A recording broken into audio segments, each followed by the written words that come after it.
Moi, je suis quelqu'un, à la base, qui suis très cartésienne. J'aime quand tout est carré, j'ai un peu peur de l'inconnu. L'entrepreneuriat m'a appris à me lancer. Quand on fait une activité, on peut se rendre compte aussi qu'on n'aime pas. On peut se rendre compte que finalement, ça ne va pas rapporter autant et c'est pas grave si on arrête. Ce qui n'a pas réussi m'a permis de devenir qui je suis aujourd'hui. Il n'y a pas de peur à avoir. Il faut se lancer. Si ça ne marche pas, on se réadapte. Donc, de ce que tu dis, je comprends que l'échec fait partie de la réussite finalement. Exactement.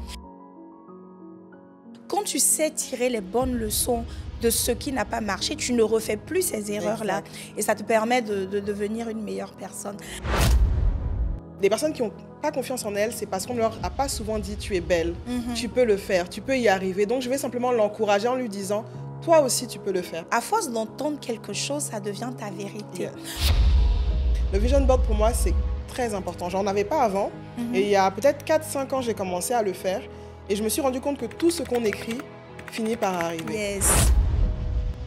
Bonjour les filles, j'espère que vous allez bien.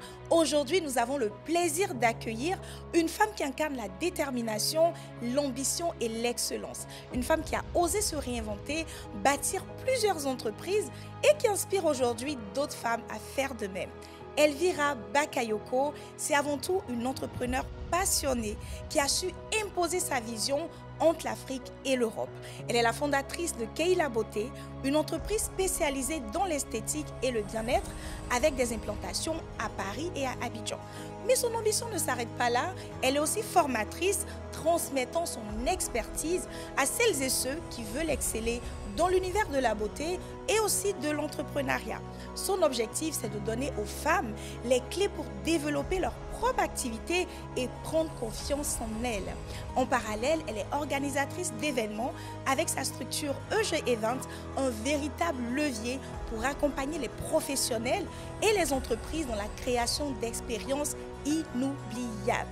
Et parce qu'elle sait mieux que quiconque à quel point il est difficile de faire le premier pas, elle a écrit un livre sur comment vaincre la peur de se lancer. Un ouvrage destiné à toutes celles qui hésitent encore à franchir le cap de l'entrepreneuriat. Mais comment fait-elle pour gérer tout cela? Comment dirige-t-elle ses équipes à distance entre la France et la Côte d'Ivoire? Comment concilie-t-elle son rôle de chef d'entreprise et sa vie de mère? Quels sont les conseils qu'elle peut donner aux femmes qui rêvent d'entreprendre mais qui pensent ne pas avoir le temps ou les capacités? Nous allons en parler ensemble dans cet échange inspirant. Bienvenue dans Business au féminin.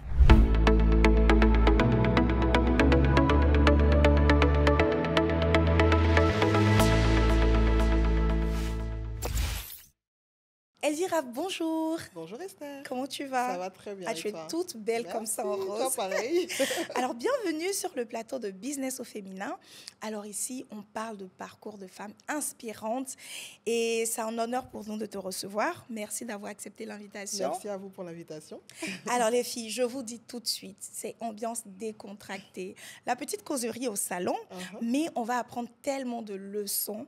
Donc l'idée en tout cas de cette émission, c'est à travers ton parcours de voir ce par quoi tu es passé, tes réussites, mais aussi tes échecs, et voir quelles leçons on pourra en tirer pour vraiment aller de l'avant. Donc, il faut qu'une femme qui regarde cette émission puisse à la fin, et d'ailleurs, prenez un stylo et une feuille de papier pour tout noter, voilà, puisse se dire « Waouh, Elvira a fait ça, moi aussi je peux le faire. » Alors, on te voit aujourd'hui, tu es la reine de la beauté à Paris, à Abidjan aussi. On te voit ayant réussi, mais beaucoup de personnes ignorent le parcours que tu as fait pour arriver là. Donc déjà, est-ce que tu peux te présenter? Bon, j'espère que la présentation que j'ai faite te sied. Elle est parfaite. Super. Elle est parfaite. Donc voilà, je te laisse te présenter quand même avec tes mots, nous dire un peu d'où tu viens, qui es-tu? Alors, pour faire court, moi c'est Elvira Bakayoko, comme tu l'as très bien dit. Je suis de base issue de la biotechnologie. Donc j'ai fait de la biotechnologie et finalement j'ai fini par me reconvertir dans l'esthétique parce que j'aime tout ce qui est manuel, parler avec les femmes, etc. Donc je me suis reconvertie dans l'esthétique. Ça fait maintenant presque 10 ans. Bon, ça fait 10 ans. Wow. Et donc voilà, je me suis lancée dans l'esthétique. C'était pas facile de laisser quelque chose où j'avais fait des cours. J'étais allée à l'école pour ça. J'avais les parents, tout le monde qui m'ont dit « mais tu vas pas laisser quand même un salaire comme ça pour pouvoir aller dans l'esthétique ?» Et finalement, je me suis lancée et aujourd'hui, je ne regrette pas. Waouh, super. Alors, tu as fait de la biotechnologie, tu Oui. te retrouves dans l'esthétique. Bon, il y a un petit lien quand même C'est vrai, entre avec la les chimie, produits, les exact. produits. Mais effectivement, dès le départ, je pense qu'il y a peut-être l'entourage qui veut te protéger, qui te dit est-ce que c'est la bonne décision? Yes. Tu laisses la sécurité du CDI, du salariat pour te lancer dans l'inconnu. Est-ce que tu as eu des blocages comme ça dès le départ, tout de suite? Ah oui, dès le départ, parce que mon père, vous savez, les familles africaines, Ouais. il faut travailler, être en bureau, avoir un salaire fixe, etc., pour pouvoir avoir une maison, etc., etc. Donc, c'était pas évident pour mon père, en tout cas, de me laisser partir dans cette aventure-là. Mais je me suis quand même lancée. J'ai eu des modèles. Donc, j'ai eu des modèles que j'ai regardés parce que dans mon entourage, il n'y a pas beaucoup d'entrepreneurs. Il y a beaucoup de personnes qui sont dans la politique, de personnes qui ont travaillé comme salariés, mais pas beaucoup d'entrepreneurs. Donc, il me fallait d'abord avoir des modèles dans le domaine de l'entrepreneuriat pour pouvoir aussi me dire, bon, je peux y arriver. Au moins, je me lance. Si je n'ai pas réussi, bah, je reviendrai travailler dans mon laboratoire. Donc, voilà. Super. Et tu as eu qui comme modèle? Stéphane Kipré. Ah, Stéphane Kipré, depuis Paris, je l'ai vraiment suivi dans tout ce qu'il a fait. C'est un modèle pour moi. on lui fait un gros coucou au passage.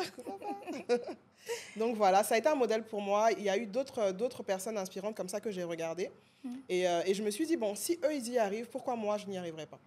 Je suis intelligente, je peux y arriver. Donc je me suis vraiment lancé ce défi-là en me timant, en me disant, voilà, je me suis donné à peu près 3 ans. Et si au bout des 3 ans, je n'y arrivais pas, j'allais revenir au salariat. Et j'ai réussi, voilà, ça fait 10 ans maintenant. Ah, super, bah, c'est génial.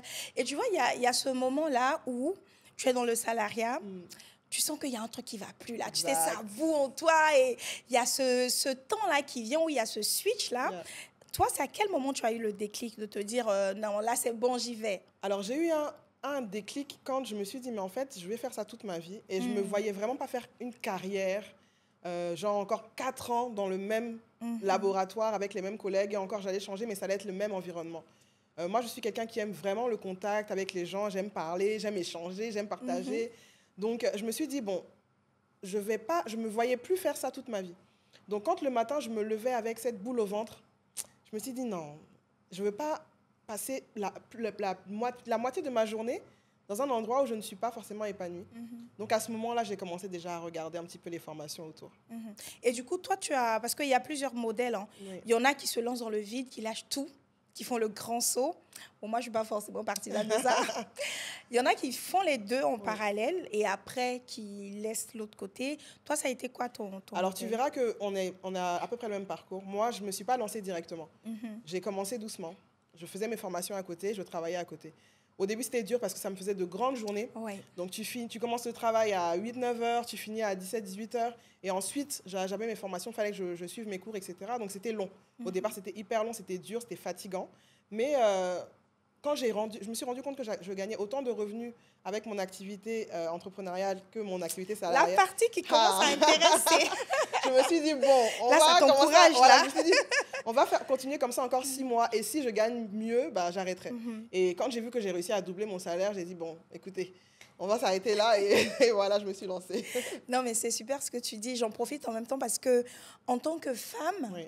et surtout vivant en Europe, parfois on est pris par tellement de choses. Oui. Et même ici aussi en Afrique, dans tous les pays, entre gérer la maison, gérer les enfants, avoir une vie sociale, avoir sa vie de femme et tout ça, et avoir deux boulots en même temps, c'est très prenant, c'est très épuisant aussi mentalement. Il faut vraiment être très forte. Je sais qu'il y a beaucoup de femmes qui nous regardent, qui ont envie de se lancer, mais qui se disent ah non, c'est pas possible. À quel moment je fais tout ça? Mais moi, je dis, tout dépend du degré du problème dans lequel tu te trouves. Si ta situation te convient encore, no problème, vas-y. Mais je verrais qu'il arrive un temps où tu te dis, non, là, c'est bon. Et toi, ton déclic, ça a vraiment été de te dire, faut que je passe à l'action, en fait. C'est ça. Ok, bah c'est En top. fait, je me suis aussi dit, quand tu te lances à ton compte, tu peux gérer ton temps. Au début, j'avais cette illusion de quand tu te lances à ton compte, tu as du temps, tu as de l'argent. Or, au début, non. Donc, il y a eu les 3 premières années où c'était vraiment le sacrifice de temps. Il fallait aussi faire comprendre à l'entourage que j'allais être moins disponible pour les sorties, etc. Parce qu'au début, c'est vraiment prenant. Donc, il faut aussi avoir cette idée-là qu'on ne sera pas forcément libre financièrement et indépendamment dans le temps, tu vois, au début, quoi. Non, mais ça, c'est bien ce que tu dis parce que généralement, quand on entreprend, bon, je vous dis tout de suite, si quelqu'un vous a dit que l'entrepreneuriat, c'était chic, c'était beau, c'est pas vrai. Après, c'est bien, mais au début, tu vas devoir charbonner, tu vas devoir faire tes preuves parce que c'est ton travail qui va payer. Donc, moins tu travailles, bah, moins ça paye. Et comme tu dis, généralement, les 3 premières années, ce sont les années de sacrifice. Yes. Tu vas devoir sacrifier quelque chose, bon, entre griffes, hein, on se comprend. Mais voilà, soit ça sera ton sommeil, soit ça sera ta vie de famille, soit ça sera tes amitiés, mais tu as cet objectif-là, tu travailles à fond et ça finit par payer. Et tu sais, il y a aussi des entrepreneurs qui lancent un business, qui se disent, oui, ça fait 1 an, 2 ans, 3 ans, ça n'a pas encore pris. Au début, c'est comme ça. Oui. Il va falloir travailler dur et vous verrez qu'après, ça va porter des fruits. Non, mais c'est top. Et toi, aujourd'hui, tu es entre l'Afrique et l'Europe. Comment tu arrives à faire ça, en fait, à gérer deux business? Une question d'organisation. Dis-nous tout. Parce que là, on n'a pas donné tout ce que je fais. Je fais aussi les tenues. Je fais beaucoup de choses. On va faire une pause. Tu vas nous dire tout ce que tu fais. On a besoin de savoir. Dis-nous. Du coup, je suis esthéticienne. J'ai un salon de beauté. Je fais des formations. Je vends des produits. J'ai ma marque de produits cosmétiques pour les professionnels. Je fais aussi de l'organisation d'événements, comme tu l'as très bien souligné tout à l'heure. Je fais aussi ma marque de tenue, la Maison Poku. Et donc voilà, essentiellement, c'est ce dans quoi je suis. Elle fait plein de choses, Elvira. Elle est juste exceptionnelle. Et du coup, par rapport à l'Afrique, donc tu vis en Europe principalement. Est-ce que tu as eu du mal déjà à implanter ton entreprise ici? Quels ont été les défis que tu as rencontrés, que ce soit dans la gestion des ressources humaines, quels sont les défis que tu as eus? Alors, en tant que personne vivant en Europe, souvent, on a cette impression-là qu'on va être le sauveur. On va arriver avec l'idée révolutionnaire, on arrive avec la perfection. Or, il faut pouvoir venir et observer. Parce que ce n'est pas la même chose. Ce qu'on vit en Europe, ce qu'on vit ici, ce n'est pas vraiment la même chose. Donc, au début, je suis venue en tant qu'observatrice. Donc, j'ai pris le temps de regarder un petit peu comment est-ce que ça fonctionnait ici. Et je me suis adaptée, en fait, à ma clientèle ici. Parce que ce n'est pas vraiment la même chose qu'en Europe. On arrive en se disant, on va mettre ses prix. Non, il faut venir d'abord. Parce qu'il y en a qui envoient l'argent. En fait, en réalité, il ne faut pas faire ça. Il faut venir sur place. Et il faut pouvoir regarder son marché, regarder la clientèle, regarder les lieux, la manière de travailler. Y a un truc aussi, moi, qui m'a marqué, c'est l'administration. On en parle. En France, tout est très carré, il y a des délais, etc. Même si, bon, après Covid, ça c'est un peu compliqué, mais il y a des délais. Donc, quand on te donne un délai, ce délai est respecté. Ici, on te dit 1 semaine et en fait, ça fait 6 mois. Donc, voilà, il faut pouvoir s'adapter à tout ça et pouvoir rebondir rapidement pour pouvoir trouver d'autres leviers, quoi. Non, mais c'est très intéressant ce que tu dis parce qu'il y a beaucoup qui ont essayé d'investir en Afrique en restant en Europe. Les amis, ça ne marche pas. Moi, j'ai 4 business qui ont capoté comme ça. Il y a un premier, je vendais les vêtements de bébé. Après, j'ai vendu les mèches. J'ai tout vendu. Mais le truc, c'est que tant que tu n'es pas là personnellement, c'est compliqué. Après, si c'est des activités de service qui peuvent se gérer à distance, pourquoi pas, mais ce n'est pas évident. Et du coup, tu sais, on parle de réussite aujourd'hui, mais je suppose qu'il y a eu des échecs aussi. Qu'est-ce que tu as vécu comme échec qui peut nous servir aujourd'hui? Alors, c'est pour ça d'ailleurs que j'ai écrit ce livre-là, parce que moi, je suis quelqu'un, à la base, qui suis très cartésienne. J'aime quand tout est carré, j'ai un peu peur de l'inconnu. Et l'entrepreneuriat m'a appris à me lancer. Et dans beaucoup de choses. Il y a beaucoup de choses que j'ai commencé à faire. Il y a des activités. J'ai plus peur, en fait. On dit échec. Mais finalement, ce n'est pas vraiment l'échec. Parce que quand on fait une activité, on peut se rendre compte aussi qu'on n'aime pas. On peut se rendre compte que finalement, ça ne va pas rapporter autant. Et ce n'est pas grave si on arrête. C'est pas grave. On peut commencer et arrêter. Ce n'est pas réellement une fin en soi. Ça nous permet d'apprendre quelque chose. Donc moi, ce qui n'a pas réussi m'a permis de devenir qui je suis aujourd'hui. Je peux dire ça comme ça. J'ai fait des associations qui n'ont pas fonctionné. Et au départ, je me dis, mais pourquoi on me trahit? Et en fait, non. Je me suis rendu compte que finalement, je pouvais le faire seule, puisque j'avais peur. Toute seule, j'ai réussi à le faire correctement. Donc, je pense qu'il n'y a pas de peur à avoir. Il faut se lancer. Si ça ne marche pas, on se réadapte, tout simplement. Donc, de ce que tu dis, je comprends que l'échec fait partie de la réussite, finalement. Exactement. Parce qu'avant chemin tout lisse, déjà, ça n'existe pas. Non, ça n'existe pas. Et ce qu'on appelle échec, pour moi, c'est de l'apprentissage, finalement. Parce que quand tu sais tirer les bonnes leçons de ce qui n'a pas marché, tu ne refais plus ces erreurs-là. Et ça te permet de devenir une meilleure personne. Non, mais c'est super ça. Et du coup, est-ce que dans ton parcours, il y a eu des moments de doute, des moments de peur, ou est-ce que toi, tu es une warrior qui a peur de rien? Alors oui, je casse le mythe. Oui, il y a des moments de doute. Il y a le Covid, moi, qui m'a fait quand même pas mal peur. Ouais. Mais au départ, je me disais, je fais quoi? Je reste, on ne peut pas travailler, je reste à la maison, je prends du poids en mangeant. Parce que voilà, c'était ça, un Covid, on a tous pris du poids. Ouais. Et je me suis dit, mais non, en fait, au final, l'Afrique est ouverte. Les frontières sont ouvertes si je vais pour travailler. Donc, j'ai commencé à lancer la marque de cosmétiques. Au départ, je me disais, je ne vais pas le faire tout de suite. Je me disais, j'allais le faire plus tard. Mais là, c'était une opportunité. J'ai saisi cette épreuve comme une opportunité. Et ça m'a permis de lancer la marque de produits pour les professionnels et commencer mes formations sur la Côte d'Ivoire. D'accord, ok. Donc, c'est tout à fait normal. Hein. Pour celles qui doutent, qui se disent est-ce que je vais y arriver ou qui ont commencé. Et puis, voilà, il y a les premières difficultés. On se dit, mais est-ce que finalement, c'est le bon business? C'est tout à fait normal. On passe toutes par là.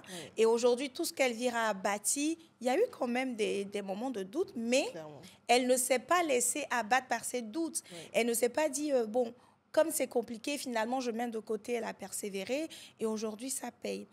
Alors, si tu avais en face de toi, là, Elvira d'il y a 10 ans, qui aimerait tellement avoir un conseil, c'est-à-dire que là, elle est face à ses doutes, à ses peurs, qu'est-ce que tu lui dirais? Alors, je lui dirais, n'aie pas peur, ma fille, lance-toi. Ça ne va pas être simple, mais tu vas y arriver, tout simplement. Waouh.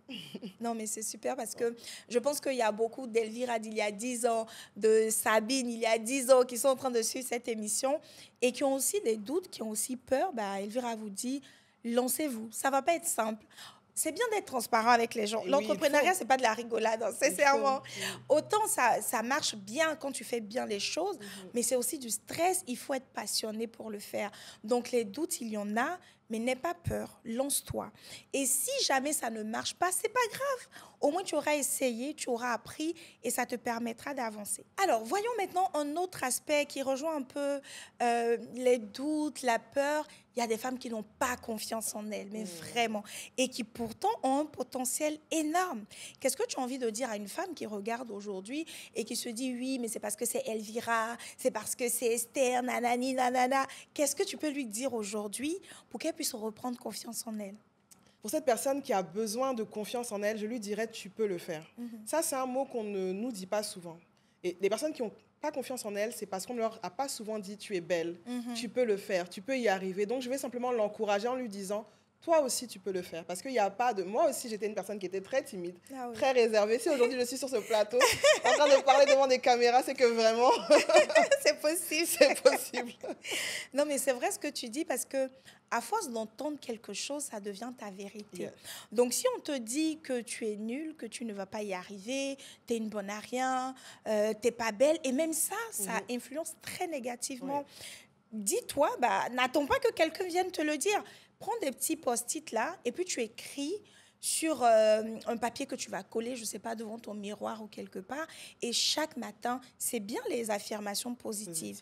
Ton cerveau va enregistrer. Tu te dis, je suis belle, je suis une femme forte, je suis une femme courageuse, je suis audacieuse, je vais me lancer. Et crois-moi, ce n'est pas des blabla. À force de le faire, de façon même scientifique, ton cerveau va capter, va accepter et tu vas voir que ça va créer un cercle vertueux qui va te permettre d'aller de l'avant. Alors, on vient justement de parler d'affirmations positives. Est-ce que toi, tu as une routine bien déterminée qui te permet de t'organiser, de pouvoir faire tes activités? Alors moi, comme j'expliquais tout à l'heure, je suis quelqu'un de très cartésienne, donc très organisée. J'ai un planning sur l'année. Sur la semaine, sur le mois, sur la journée. Bon, excusez-nous, on n'a pas de planning à l'année. Hein. J'essaye en fait de programmer et de planifier afin de pouvoir anticiper correctement tout ce qui va m'arriver, etc. Il peut y avoir des imprévus, mais quand on planifie, quand on a un espèce d'agenda avec voilà, ce que je dois faire, une espèce de to-do list, ça nous aide un petit peu à mieux organiser et à ne pas oublier certaines choses. Parce que voilà, je suis une mère de famille. Donc, il faut pouvoir penser à tout, aux enfants, au travail, à Abidjan, à Paris, aux produits, au lancement, etc., etc. Donc, j'essaie vraiment de pouvoir tout planifier. Donc, comme c'est bien parce que moi, je ne fais pas l'année. Hein. Oui. J'essaie de faire les grandes lignes. Mais voilà, dans le mois, mon agenda se remplit très vite. Et ça, c'est très bien parce que tu sais exactement ce que tu dois faire. Même s'il y a des changements, tu adaptes. Parce qu'au bout d'un moment, en tout cas pour les entrepreneurs, tu ne peux pas te souvenir de tout. Tu as tel rendez-vous, tu dois appeler telle personne. Si tu n'as pas tout noté, tu risques d'être débordé très rapidement. Mais tu dis que tu ne planifies pas l'année. Rappelle-toi le vision board. Ah, parlons de ça, parlons de ça. Alors, donne-nous un petit moment de parenthèse avant qu'on ne continue sur l'importance d'avoir un vision board. Le vision board, pour moi, c'est très important. J'en avais pas avant. Et il y a peut-être 4-5 ans, j'ai commencé à le faire. Et je me suis rendu compte que tout ce qu'on écrit finit par arriver. Yes. Parce que ça sort de la tête. Une fois que ça sort de la tête, on n'a qu'à mettre en réalisation. Donc, j'ai commencé à écrire, planifier comme ça mon année. Et en fait, à force de le voir, comme tu disais tout à l'heure, à force de voir sur ce tableau de visualisation, on se dit, il faut que je le fasse, il faut que je le fasse, il faut que je le fasse, et on finit par le faire. Mais moi, je te donne mon exemple parce qu'avec Elvira, elle avait organisé une retraite en début d'année, c'est ça? Et c'était juste magnifique. Je vous invite à la prochaine édition. Déjà, les places sont limitées, donc voilà.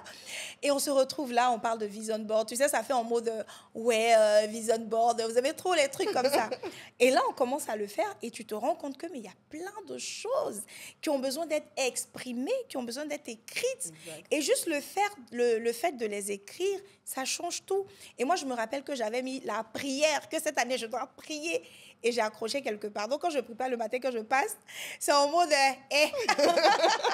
Donc, c'est très important parce que ça te permet de voir clairement ce que tu veux faire et ça te rappelle à l'autre souvent. Alors, on va maintenant parler de ta vie de famille. Oui. Donc, tu es maman de combien d'enfants? 2 garçons. Oh, ils ont quel âge? 2 ados de 13 et 11 ans. Ados en plus, oh ma chérie. Moi, je redoute cette partie qui va arriver. Mes enfants sont encore petits, la grande, elle a 10 ans. Alors, comment tu fais pour gérer 2 ados, pour gérer tes entreprises, pour te gérer? Comment tu arrives à faire tout ça? J'essaie de trouver du temps à chacun et d'avoir un équilibre. Moi, je suis chrétienne et Déborah, dans la Bible, avait un équilibre entre sa vie spirituelle, professionnelle et de famille. Du coup, j'essaie vraiment de trouver cet équilibre-là. Et je ne vais pas encore dire planifier, mais c'est un petit peu ça. Dans la semaine, je sais le temps que je passe au travail et j'essaie de limiter ce temps-là. Et quand c'est des moments que je dois passer en famille, je n'introduis pas le travail dans la famille. Et je n'introduis pas la famille dans l'église. J'essaie vraiment de tout compartimenter et de respecter ce cadre-là. Est-ce que c'est simple? C'est pas simple. Hein. Parce que entendre comme ça, je sais qu'il y a une femme qui se dit nous, on est ici, on est perdus. C'est pas simple, mais en fait, au fur et à mesure, on finit par trouver l'équilibre. Au début, c'est un peu déséquilibré, c'est vrai. Parce qu'il y a des moments où il y aura plus besoin de spiritualité, ou d'autres moments où il y aura plus besoin de travail, et d'autres moments où il y aura plus besoin de famille. Et en fait, finalement, on arrive à trouver un équilibre. Donc, c'est vrai qu'au départ, quand on se lance dans l'entrepreneuriat, je vous le dis tout de suite, la famille, on les prévient. On leur dit que voilà, on va devoir prendre un petit peu sur votre temps parce qu'il faut qu'on donne du temps d'abord au bébé pour que finalement, d'ici 2-3 ans, on ait plus de temps avec la famille. Donc, voilà. Non, mais j'adore ce que tu dis parce que c'est vraiment ça. C'est au début, on sacrifie un peu la famille pour le business, mais après, le business va nous permettre de passer plus de temps avec la famille. Très, très, très intéressant. Et au niveau relationnel, avec tes amis et tout, comment les gens te voient aujourd'hui? Parce qu'il y a ce petit souci-là qu'on a. Quand tu atteins certains niveaux, c'est oui, elle n'a plus le temps pour nous, nanana, tu vois. Est-ce que tu as déjà rencontré ce type de problème-là? Et comment tu gères ça? Alors moi, je me dis qu'on a notre environnement proche. Et les amis, moi, mes amis, il y a des amitiés que j'ai depuis plus de 10 ans. Et du coup, ces amis-là, ils m'ont vu grandir, ils m'ont vu évoluer et ils sont un peu comme la famille. Ma famille, mes parents, mes frères et sœurs ne vont pas me dire « tu as changé ». Ils sont là, en fait. Donc, même si je ne les vois pas un an, quand on se voit, c'est comme si on s'était vu hier. Donc, généralement, les amis qui sont vraiment de vrais amis, même si on n'a pas forcément le temps de se voir tous les jours ou de s'appeler tout le temps, ils sont toujours là. Et ceux qui se plaignent, ils finissent par partir et finalement, c'est que c'était peut-être pas de vraies amitiés. Donc voilà. Alors, message à tous les amis des entrepreneurs. Soyez patient. Soyez patient, c'est pas simple, c'est pas évident. Parfois, on t'envoie un message, tu n'as même pas eu le temps de lire. Vrai. Je t'envoie un message, tu n'as pas vu, tu te dis, si je te mets à ma place pendant 24 heures. Non, mais après aussi, c'est bien de trouver, tu vois, l'équilibre. Oui. Moi, par exemple, dans mon vision board cette année, je me suis dit, il faut vraiment que je trouve la place pour la famille, les amis. Je m'étais déjà, mais c'est vrai qu'au début, c'est très compliqué, tu vois. Et je prends le temps, en tout cas dans le mois, de prendre mon répertoire et puis d'appeler, d'envoyer des messages. Il y a une qui m'a dit une fois, c'est toi? Tu m'as écrit? C'est vrai, je rêve. Je dis, arrête, t'es sérieuse, tu vois. Non, mais c'est bien. Et du coup, aujourd'hui, avec tout ce parcours que tu as eu là, il y a toute la jeune génération qui arrive. Les jeunes filles aujourd'hui et les femmes ont besoin d'avoir des modèles. On a très peu de modèles.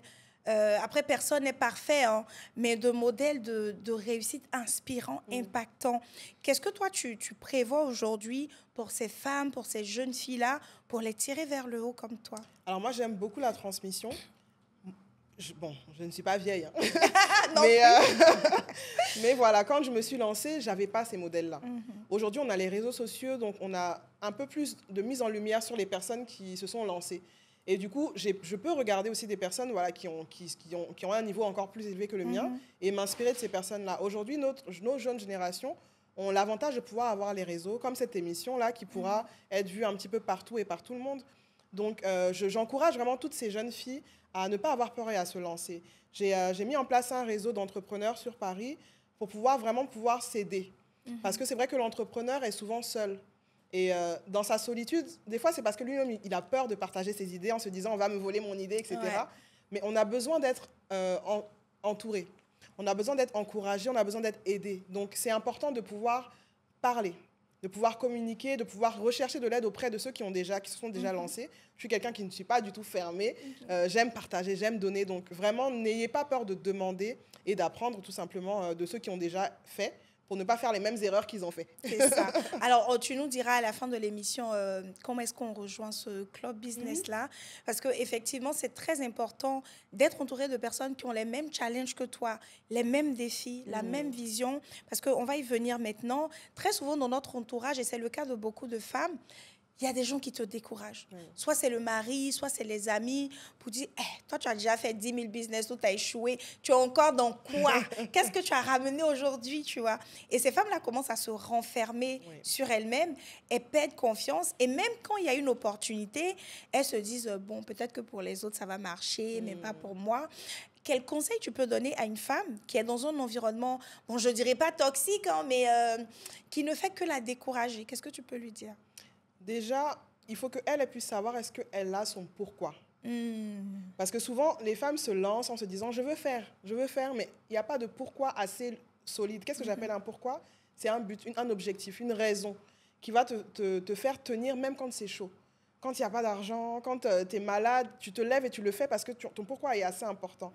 Et souvent, les personnes qui abandonnent rapidement, c'est parce que leur pourquoi n'est pas assez fort. J'aime bien cet exemple-là d'une personne qui doit aller secourir un chat qui est dans un immeuble en feu, et il doit aller secourir son enfant qui est dans cet immeuble en feu. Dans les deux cas-là, est-ce qu'il va partir de la même manière? Je pense que pour le chat, peut-être qu'il ne va pas y aller. Mais si ton pourquoi est assez fort, tu vas pouvoir casser les murs, pousser les portes et y aller, quoi. Donc, déjà, il faut que la personne puisse savoir si son pourquoi est assez important. Et si elle a autour d'elle des personnes qui vont la décourager, moi, j'ai eu des personnes qui m'ont découragée, qui m'ont dit, tes prix sont trop chers, il y a trop, cette activité-là, l'esthétique, il y en a trop. Oui, mais tout le monde n'est pas moi. C'est ça. Donc là, on revient sur la confiance en soi. Il faut pouvoir avoir confiance en ce qu'on veut faire. Et c'est vraiment un travail sur soi. Je pense que c'est vrai, des fois, on indexe un petit peu tous ceux qui sont autour de nous, sans forcément voir nous-mêmes, qu'est-ce qu'on peut travailler sur nous. Parce que, ok, tu me dis que c'est pas bien, mais moi, je te dis que c'est bien. Et avec ma conviction, je peux y aller. Ah, très, très, très. Alors, tu as dit deux choses qui me retiennent là. L'exemple de l'immeuble en flammes, avec le chat et l'enfant. Et tu vois, les flammes, c'est un peu tous les obstacles qu'il y a. Mais quand il y a ton enfant à l'intérieur, même si on dit qu'il y a des machettes sur la route, même si je vais me faire brûler, tu t'en fous. J'y vais. Tu y vas parce que... Et c'est une question de temps. C'est une question de temps. Tu dois aller secourir ton enfant. Donc, tous ceux qui me disent... ouais, je vais me lancer, mais j'attends. Ton pourquoi n'est pas fort. Exact. C'est un chat qui est à l'intérieur de ton immeuble. C'est un chat qui si c'est ton enfant qui est à l'intérieur de cet immeuble, si ton pourquoi est assez fort, il n'y a plus rien qui pourra t'arrêter. Plus rien. Ce que les gens vont dire, ok, je prends le positif, le reste, j'oublie. Le manque de temps, je crée mon temps. On a tous 24 heures. Quitte à moins dormir, mais je vais le faire. Exactement. Donc, faut vraiment, moi, je veux que vous reteniez cet exemple-là. Merci, Elvira. L'immeuble en feu. Qu'est-ce que tu as à l'intérieur? Ton chat? Bon, je ne dis pas ton chat parce qu'il y en a leur chat, ça leur fait. Alors, vraiment, il y en a leur chat, ils vont braver le truc. Alors, on va prendre un autre exemple, je ne sais pas. Je sais pas, tu as un bijou en or dedans et puis il y a ton enfant. Voilà. Donc, il faut vraiment réfléchir à ça et puis te dire, j'y vais, il n'y a rien qui m'arrête. Non, mais c'est bien. Alors, en tout cas, bravo pour ton parcours, pour comment tu inspires les femmes, les filles. Si on se projette dans 5 ans, dans 10 ans, quel impact tu as envie de laisser? C'est-à-dire une femme qui t'aura écouté aujourd'hui, qui aura vu ce que tu fais. Dans 5 ans, qu'est-ce qu'elle pourra dire? J'ai écouté Elvira ce jour-là. 5 ans plus tard, voici. Qu'est-ce que tu veux laisser aux femmes? Alors, je veux simplement qu'elles puissent se dire, dans 5 ans, parce que j'ai suivi ses conseils, je suis arrivée à ce niveau-là. Que vraiment, elles puissent prendre mes mots, qu'elles puissent les boire et qu'elles puissent prendre ça comme une source d'encouragement et de motivation afin que dans 5 ans, même dans 3 ans, qu'elles puissent avoir un autre niveau de vie, qu'elles puissent avoir plus confiance en elles et qu'elles puissent simplement se lancer. Waouh, super. Non, mais bravo encore, Elvira. Ton parcours, il est juste impressionnant. Merci. Et comme tu le dis là, j'espère qu'une femme qui va suivre cette émission pourra vraiment avoir un impact concret dans sa vie et surtout passer à l'action. Surtout. Alors, on va maintenant parler de business pur et dur. Donc, toi, tu es dans l'esthétique, dans la formation, dans l'événementiel. Est-ce que tu as d'autres types d'investissements que tu fais? Immobilier. Ah, avec mon Airbnb, hein, forcément. Airbnb, mais voilà, je me suis lancée au moment du Covid. J'ai pris un appartement que j'ai décoré, agencé et que j'utilisais initialement pour mes formations. Et ensuite, j'ai commencé à le louer quand je n'étais pas sur Abidjan. Et j'ai vu que ça me ramenait de l'argent, etc. Donc, je me suis dit, pourquoi pas développer ça? Parce que finalement, ça me paye mon loyer, ça paye le loyer quand je ne suis pas là. Et ça me ramène un petit peu d'argent de côté, quoi. Donc voilà. Donc, c'est de la sous-location. Exactement. Ah, on voit qu'Elvira fait de la sous-location. Bon, alors, là, tu parles d'un modèle qui est très intéressant parce que tu n'es pas propriétaire du bien, tu le sous-loues au propriétaire et finalement, ça te fait des marges. Dis-nous un peu plus dans le détail. Est-ce que c'est légal? Est-ce que c'est possible? Comment tu as fait avec le propriétaire? Alors, c'est totalement possible. Il faut simplement prévenir son propriétaire. Et donc, sur Paris, il faut pouvoir... avoir une société qui permet de faire de la sous-location professionnelle, etc. Et après, une fois que ça s'est fait, c'est vrai qu'au départ, ça demande un peu de temps, d'investissement forcément. Et puis après, une fois que tout est carré, l'argent rentre. Non, mais super. Et pour ceux qui veulent se former dans la sous-location professionnelle, il faut aller voir qui? Esther. Alors, instant publicitaire, voilà. Pour ceux qui sont intéressés par l'immobilier de façon très simple, accessible, vous pouvez intégrer l'Académie de la sous-location professionnelle. On vous accompagne pendant 12 mois à investir dans l'immobilier de façon très simple. Donc, vous allez louer un bien. On va vous montrer comment choisir le bien, comment choisir la ville dans laquelle vous lancez, comment aller convaincre des propriétaires et vous faire des revenus sur cette activité-là. Alors, revenons-en aux investissements. Maintenant, on va parler d'argent. Alors, moi, je suis très cash. Je parle d'argent sans tabou. Hein. On va aller dans les chiffres. Aujourd'hui, en tant qu'entrepreneur, est-ce que quand tu regardes ta vie de salarié et ta vie d'entrepreneur, tu te dis, il n'y a pas photo? Dis-nous tout. Forcément, il n'y a pas photo. En fait, on a ce plafond de verre qui saute. Quand on devient entrepreneur, c'est qu'il n'y a pas de limite. Tant qu'on travaille, tant qu'on vend, tant qu'on aura de l'argent qui va rentrer. Chose qu'on n'a pas en tant que salarié. Salarié, tu as ton salaire, même si c'est un très bon salaire, ça restera un salaire qui ne variera pas énormément au fil des années et pendant toute la carrière. Mais quand on est à son compte, on peut faire un mois à 10 000 euros. Ah, waouh! Et puis, voilà, ça peut monter Il y a des gens qui ont les yeux qui commencent à briller. Là. Elle a dit un mois à 10 000 euros. Ah! Ça peut monter vite, en fait. Donc, il y a d'autres choses que je suis en train de lancer, des produits. C'est vrai que le service, on est limité par rapport au temps. Donc là, moi, je loue du temps avec des salariés que je vends ensuite. Mais les produits, l'avantage des produits, c'est qu'on peut en vendre de manière... Tant qu'on a du stock, on peut en vendre, quoi. Donc... je développe aussi cette partie de produits pour pouvoir élargir ma gamme de produits avec les cosmétiques et les maquillages. Ça arrive bientôt, mais bon, bref. Ah, on a hâte, on attend. C'est une petite parenthèse. Ouais. Mais donc, voilà, je pense qu'il faut se donner les moyens. Et effectivement, quand on est à son compte, on peut rapidement dépasser des barrières qu'on ne pourra pas forcément dépasser en tant que salarié. Mais tu sais, justement, quand on est salarié, après, moi, je pars d'un principe. Hein, tout le monde va pas être entrepreneur. Qu'on se dise la vérité, les filles. Là, on n'est pas en train de vous dire, venez dans l'entrepreneuriat. Non, restez là-bas même. On a déjà trop de problèmes et de concurrents ici. Mais le fait est que quand tu es salarié, tu dépends de ton patron. Et le Covid nous a montré que même le CDI n'est pas une garantie en soi. Du jour au lendemain, on peut te virer. Et croyez-moi, si une entreprise veut te virer, ils vont trouver tous les arguments. Ça, c'est vraiment très facile à faire. Donc, ta vie peut basculer d'un moment à l'autre. Donc, même si on ne te demande pas de devenir entrepreneur, on te demande juste d'avoir des sources de revenus complémentaires. C'est la base. Tu ne peux pas vivre uniquement sur ton salaire. Donc, même si tu n'es pas entrepreneur, sois investisseur. Investis dans des activités. Bon, moins tu y es, moins ça rapporte un peu parce que voilà, tu déportes le risque sur quelqu'un d'autre, mais avoir d'autres sources de revenus. Totalement. Et est-ce que toi, tu as des exemples aujourd'hui de sources de revenus complémentaires qu'une femme pourrait mettre en place? Ou un homme aussi, hein? Bon, déjà, l'immobilier, je pense que ça, toutes les personnes qui sont salariées, en tout cas en Europe, vous avez un CDI, vous pouvez prendre un crédit pour prendre une maison. Donc, soit vous prenez un crédit et vous louez votre appartement qui vous reviendra, ou votre maison qui vous reviendra plus tard. Vous pouvez faire de la sous-location professionnelle, comme on disait tout à l'heure. Vous pouvez vendre des produits ou des services en ligne. Enfin, il y a énormément de sources de revenus qu'on peut avoir à côté. Il faut savoir ce qu'on aime faire aussi.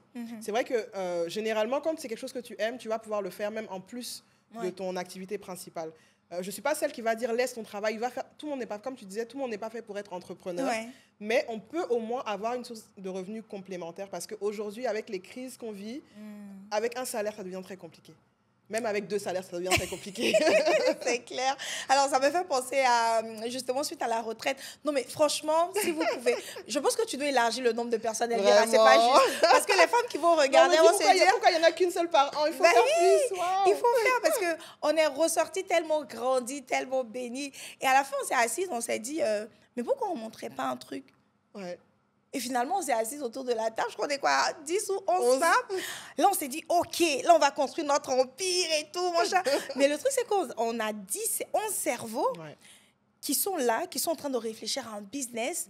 Et en mettant l'argent ensemble, ça nous permet de faire des choses. Waouh! Bon, on ne vous dira pas tous nos projets.